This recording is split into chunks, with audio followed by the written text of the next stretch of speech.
Merci. Nous allons pouvoir à présent démarrer la présentation.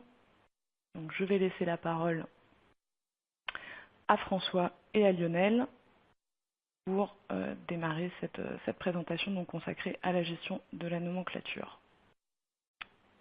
Lionel, c'est à toi.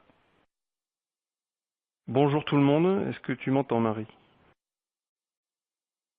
Je t'entends très bien. Super, donc bonjour tout le monde.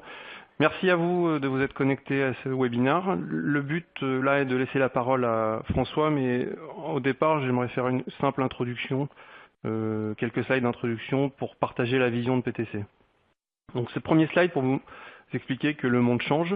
Ces 20 dernières années, on a connu de grandes avancées en matière de technologie numérique, et ces technologies numériques sont intégrées à la plupart des produits d'aujourd'hui, mais aussi aux procédés de fabrication et de service.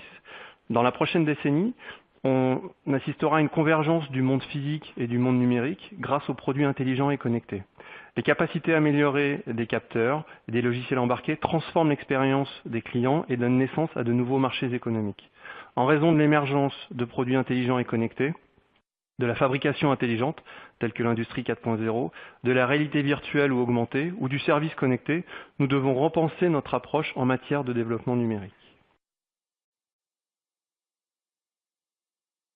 Autrefois, quand on avait de simples produits mécaniques, aujourd'hui, on va vivre une ère où on a des produits très complexes, avec, en plus de la mécanique, des éléments électriques, de l'électronique et du logiciel embarqué.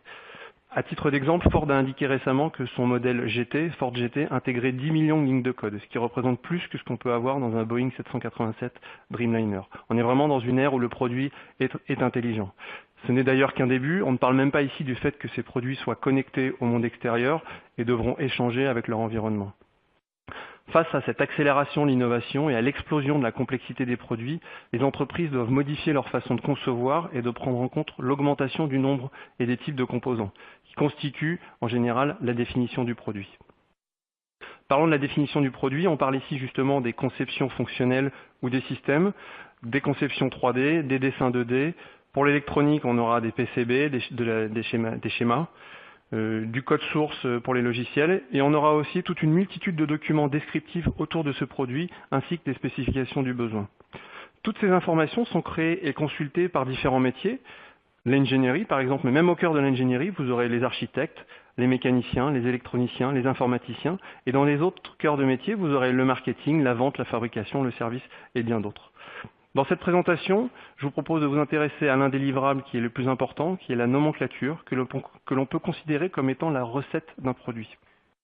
D'ailleurs, on parle d'une nomenclature, il en existe en réalité plusieurs types qui s'appliquent en fonction de la phase du cycle de vie du produit, notamment la conception, la planification, la fabrication et d'autres au niveau du service et du support. Les erreurs qui surviennent dans cette phase essentielle de la définition du produit entraînent souvent des retards, des dépassements de coûts, des rebuts, des reprises et des problèmes de qualité. En l'absence d'un système complet dédié à la création et à la gestion des nomenclatures d'études, les entreprises ont adopté plusieurs approches différentes, qui font parfois leurs preuves, qui ont en tout cas fait leurs preuves. Nous allons passer quelques-unes en revue. L'approche la plus classique que l'on rencontre consiste à inclure la nomenclature dans le dessin de définition. Bien que les supports de création soient passés de la planche à dessin vers la CAO, le processus de conception n'a pas changé fondamentalement et il peut constituer un goulot d'étranglement important. En général, l'approche centrée sur le dessin s'articule en 3 phases. En premier, la conception, où l'information est définie, collectée et intégrée à un dessin de définition. Ensuite, on a la phase de revue, où les informations sont validées. Et enfin, la phase d'exploitation de ces informations, où d'autres départements vont extraire ces données pour les intégrer à leur propre processus. On parle ici de la fabrication, des achats, du service et ainsi de suite. À cette approche, on y voit un double problème. En premier, les informations qui ne peuvent être publiées tant qu'elles ne sont pas accessibles et intégrées au dessin. Et en second lieu, en cas de modification de l'information, telle qu'une spécification de matière, un numéro de pièce, une quantité, le dessin doit être révisé, puis revu et publié une nouvelle fois. On est ici donc dans un processus séquentiel, chronophage et propice aux erreurs. En second lieu, on peut noter des nomenclatures qui peuvent être présentes dans plusieurs systèmes.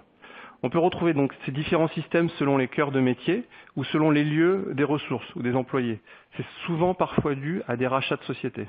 On a ici donc un vrai manque de synchronisation entre ces systèmes et les équipes ne sont souvent pas en mesure de savoir où sont les dernières informations à jour.